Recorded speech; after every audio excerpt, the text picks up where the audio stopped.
How can a place famed for sunshine beaches and sky-high real estate also harbor thousands sleeping in tents, cars, and on sidewalks? Florida. The so-called haven for retirees and vacationers has emerged as one of the starkest battlegrounds in the escalating homeless crisis of Homeless in America. Beneath the polished veneer of palm trees and cruise liners lies a harsh truth many ignore: entire communities living without shelter, support, or hope.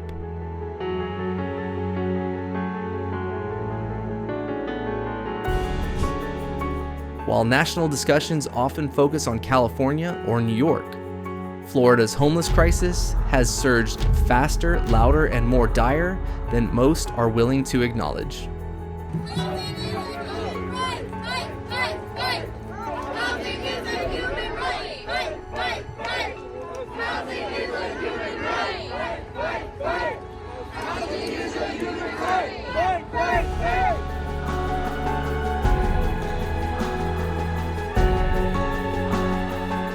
This documentary reveals it's not just a housing problem, it's a political narrative, a societal breakdown, and for many, a personal tragedy. What's failing in Florida? Is the government stepping up or silently forsaking its own citizens? And what do those experiencing homelessness themselves have to say about it? This is where the true story unfolds.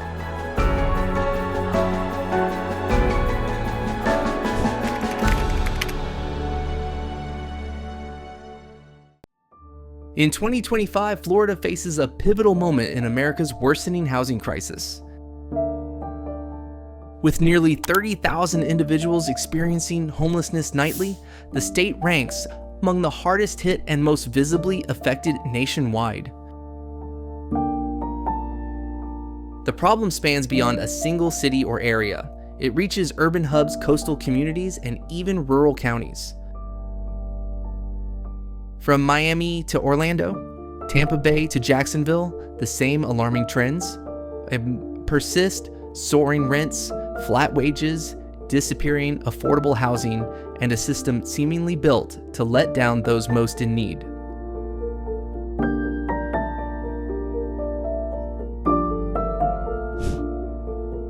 Miami-Dade County alone accounts for over 4,000 unhoused people, comprising more than 13% of Florida's total homeless population. In Hillsborough, Orange, and Pinellas counties, the homeless population has grown by about 112% each year since 2023, driven partly by rising living costs. Statewide median rent has surged by nearly 25% in the past 3 years, while minimum wage increases have barely matched inflation. Even for those employed, full-time secure housing is becoming increasingly unattainable.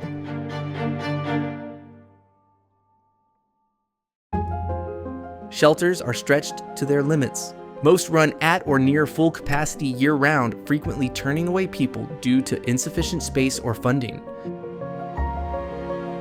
Government voucher programs meant as a lifeline are now chronically underfunded and overwhelmed with applications. Affordable housing construction has slowed significantly since the pandemic, and many cities face zoning and political pushback when trying to expand shelter or transitional housing options. In places like Tampa and Fort Lauderdale, encampments have become a common sight: rows of tents line freeway exits, church lots, and public parks, serving as a vivid reminder of this humanitarian crisis.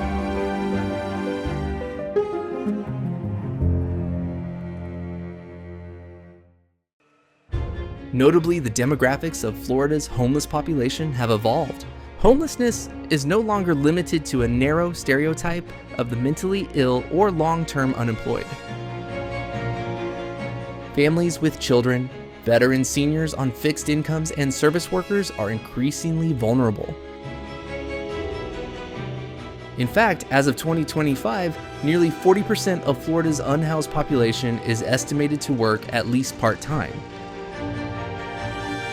This shift challenges outdated stigmas and exposes the systemic nature of the issue. A missed paycheck, a health crisis, or a rent increase can plunge an otherwise stable person into a cycle of displacement.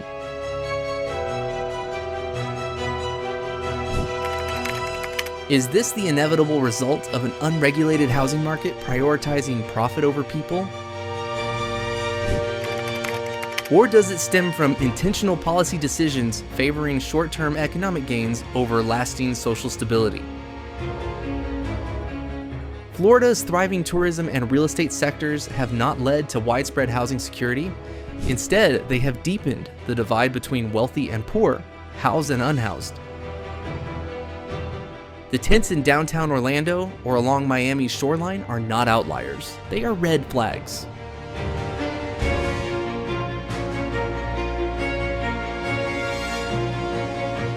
What does it reveal about a state or a nation that lets its economy flourish while thousands sleep on the streets? Florida has become more than a vacation spot. It has become a stark example of what it truly means to be homeless in America, not just without shelter, but without a system that acknowledges, listens to, or safeguards you.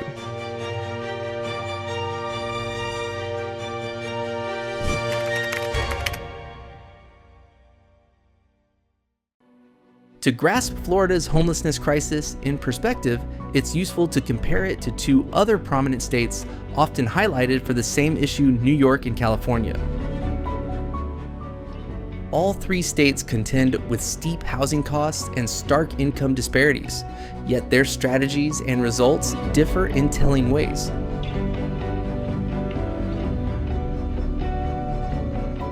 California, long viewed as the epicenter of the homeless in America, has the nation's largest unhoused population, exceeding 180,000 people as of 2025. Cities like Los Angeles and San Francisco have launched extensive, though often critiqued, initiatives like housing, first prioritizing permanent housing over temporary shelters. Billions have been invested in transitional housing, mental health support, and addiction treatment programs. Despite these measures, many cities still struggle with overflowing encampments and strained public systems. Yet importantly, California enforces a legal right to shelter in some counties, and funding, though flawed, is significant.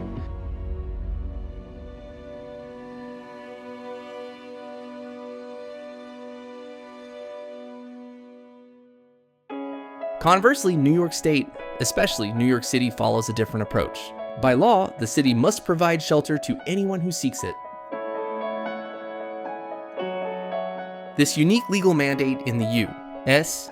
has created a vast shelter system housing over 60,000 people nightly in NYC alone. The system has its issues: overcrowding, safety risks, and high costs remain, but shelter is at least a guaranteed right. Florida, by contrast, offers no such assurances. The state lacks a legal right to shelter, and public funding for affordable housing has repeatedly been cut or redirected.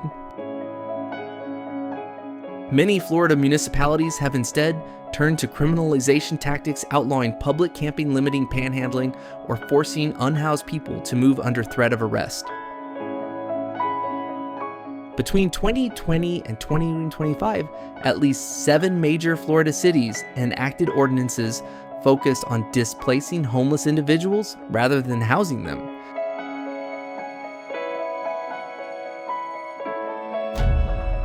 What happens when a state grows wealthier, but its policies grow harsher? Unlike New York or California, Florida's approach often leaves the unhoused with fewer legal safeguards and fewer routes to stability. The comparison highlights one truth: the issue isn't solely economic, it's about political resolve. In the wider discussion about the homeless in America, Florida serves as a warning of what happens when visibility rises but accountability fades. From my perspective, it's not a shortage of funds driving Florida's shortcomings, it's a deficit of moral commitment.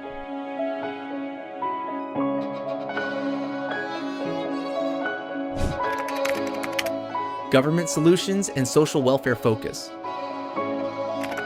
How is the state addressing the escalating homelessness crisis? In recent years, Florida's e-official approach has leaned more toward containment than genuine reform.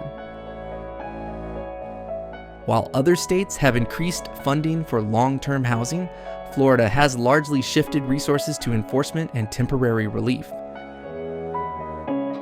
At best, its strategy focuses on managing symptoms rather than tackling the root illness.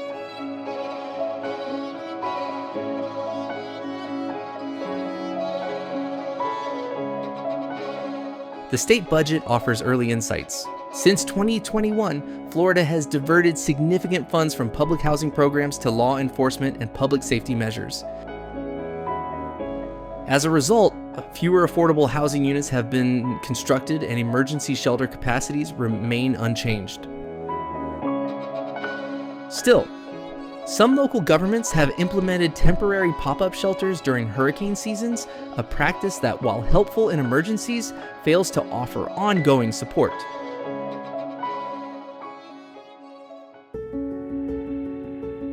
On the social welfare side, Florida introduced a voucher program in 2023, providing limited rental aid to low-income households.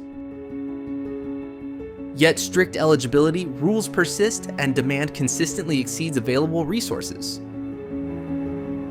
Meanwhile, sporadic mobile outreach teams offering food, healthcare referrals, and case management operate in cities like Jacksonville and Tampa. However, these initiatives lack unified coordination, diminishing their overall effectiveness.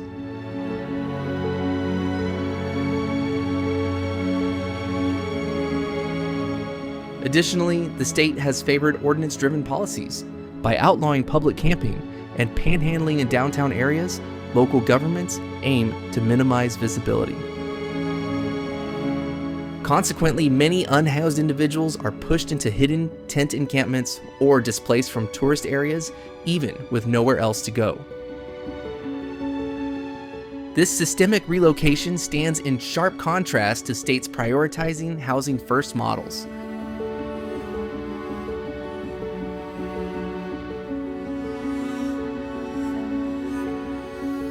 Overall, Florida's social welfare approach remains disjointed and reactive. Rather than building a robust support system, its policies often resemble damage control.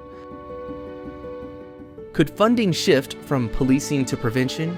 Could voucher programs become more accessible? Could better local coordination improve results? So, until these changes happen, the persistent toll of being homeless in America will remain starkly evident on Florida's streets.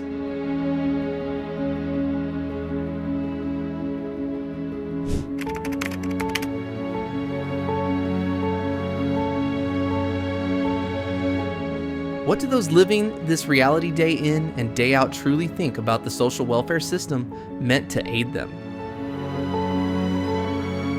For many who are homeless in America, the response is not just disappointment, it's deep disenchantment. Recent interviews and local surveys across Florida show a consistent troubling trend. Most feel the system designed to help them is too rigid, too sluggish, and ultimately too apathetic.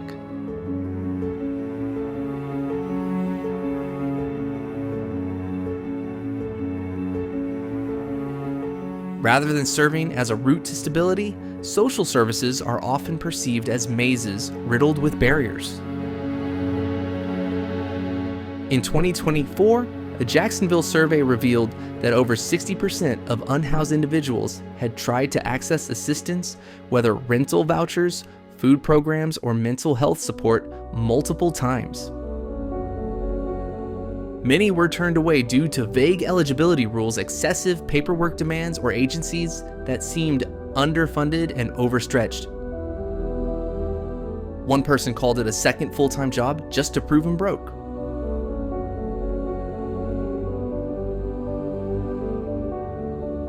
Equally troubling is how many homeless individuals report feeling criminalized by the institutions meant to protect them.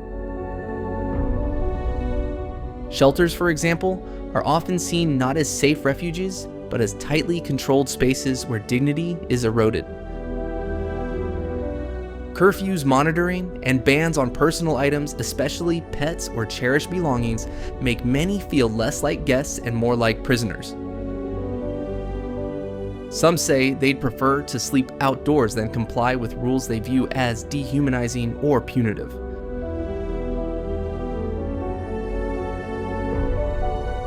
There's also rising distrust of programs offering help with restrictive or conditional terms. In cities like Orlando and Tampa, several individuals reported that enrolling in certain welfare programs required mandatory attendance at religious services, daily check-ins, or even unpaid work.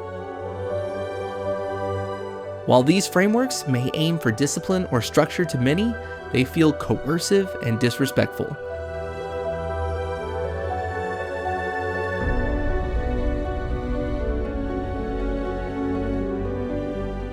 At its heart, the issue isn't just a shortage of resources, it's a shortage of compassion. When services treat homelessness as a behavior to fix rather than a crisis to resolve, they alienate the very people they aim to support. If we keep relying on systems that isolate and penalize, we shouldn't be shocked when people turn away from them. To genuinely help the homeless in America, welfare systems must become not only more accessible, but fundamentally more empathetic.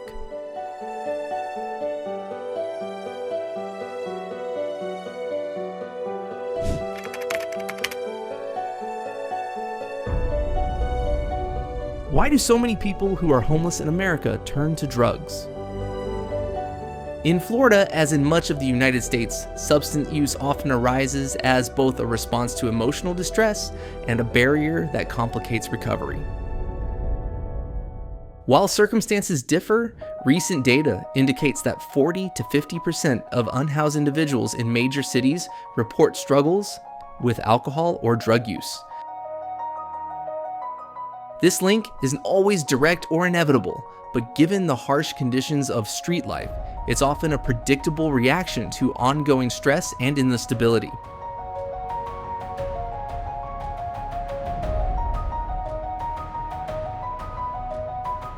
Since 2022, Florida has observed a marked increase in substance-related emergencies among its unhoused population.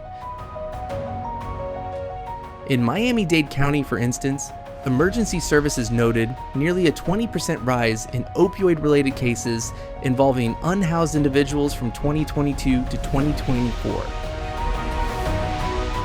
These substances often offer temporary solace, a fleeting escape from cold nights, hunger, or emotional isolation. Yet this brief relief can lead to prolonged issues for both physical and mental well-being.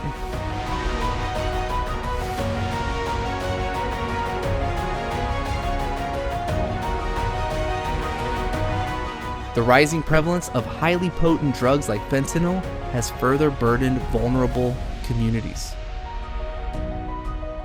Treatment centers across Florida are often at full capacity with wait lists stretching weeks or months. Moreover, many programs impose requirements that are challenging for those without stable housing to meet. Without accessible low-barrier care options, the cycle persists.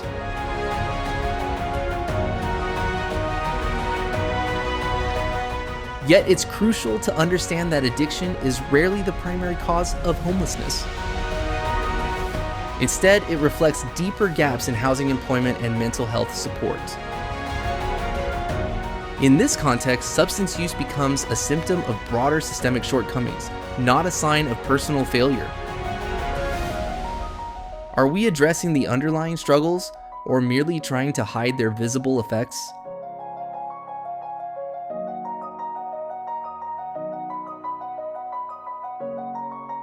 Encouragingly, some Florida cities have started investing in harm reduction approaches.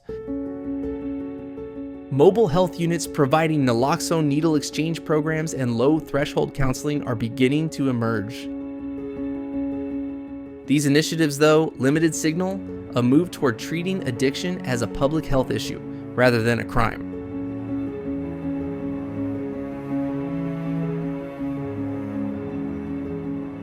Still, obstacles persist. Often, substance use is met with legal penalties rather than therapeutic aid. This creates a repetitive cycle: displacement, vulnerability, enforcement, and back again. Without re-envisioning addiction as a public health issue, grounded in compassion and accessibility, Florida's broader efforts to support the homeless in America will continue to fall short.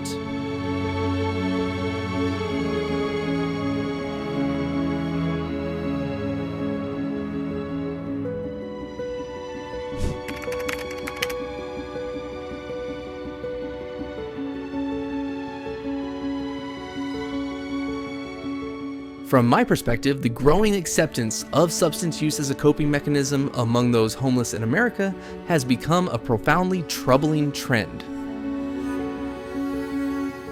This isn't to dismiss the deep pain and systemic failures that push people toward addiction.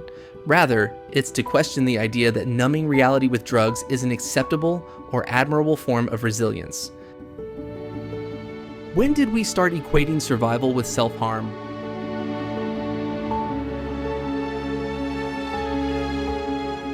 Recent Florida studies underscore this disturbing pattern. From 2022 to 2024, the proportion of unhoused individuals reporting daily substance use rose by about 15%. This group includes not just opioids, but also alcohol, methamphetamines, and increasingly potent forms of fentanyl. Meanwhile, mental health crises keep escalating, with nearly half of shelter residents showing signs of untreated trauma. To me, these aren't separate crises. They are interconnected outcomes of a society that has largely forsaken its most vulnerable.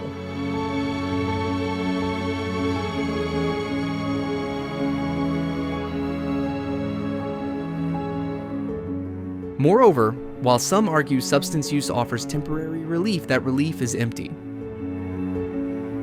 It deepens isolation, harms physical and mental health, and often pulls people back into the criminal justice system. I find it profoundly unsettling that policies aimed at aiding those homeless in America sometimes seem to treat addiction as inevitable rather than addressing it with urgency and empathy.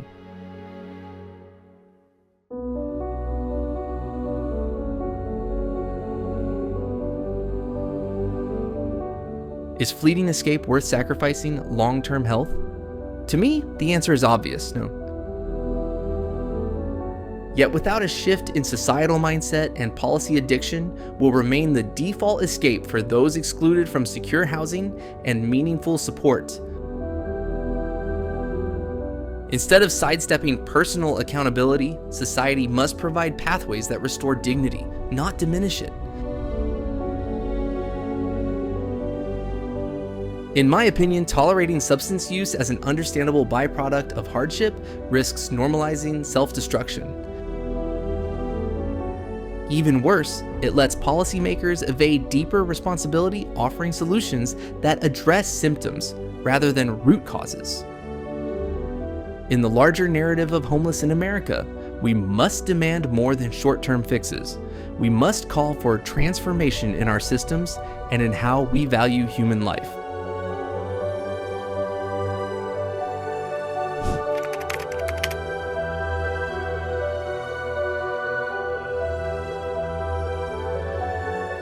Florida's homelessness crisis is not a standalone breakdown. It reflects a broader national collapse. The growing numbers, the battles with addiction, the ineffective social programs, and the expanding divide between the affluent and the displaced all signal a society growing accustomed to inequality. Being homeless in America today means enduring not just poverty, but a system built to push people further to the edges.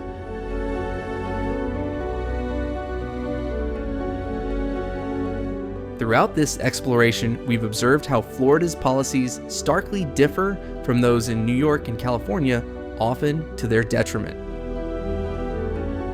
We've listened to the voices of those without shelter, seeking not only food or a roof, but dignity, justice, and a sense of belonging. And we've posed tough questions. Are we doing enough? are we turning away because it's simpler than facing hard realities? The answer is evident. Empathy alone is no longer enough. What's required is systemic reform, housing first policies that deliver mental health care that restores, and welfare systems that uplift rather than penalize. If we keep ignoring this crisis, the toll will not only appear in tent encampments and prison cells, but in the moral core of the nation itself. Homeless in America should never be a lifelong verdict.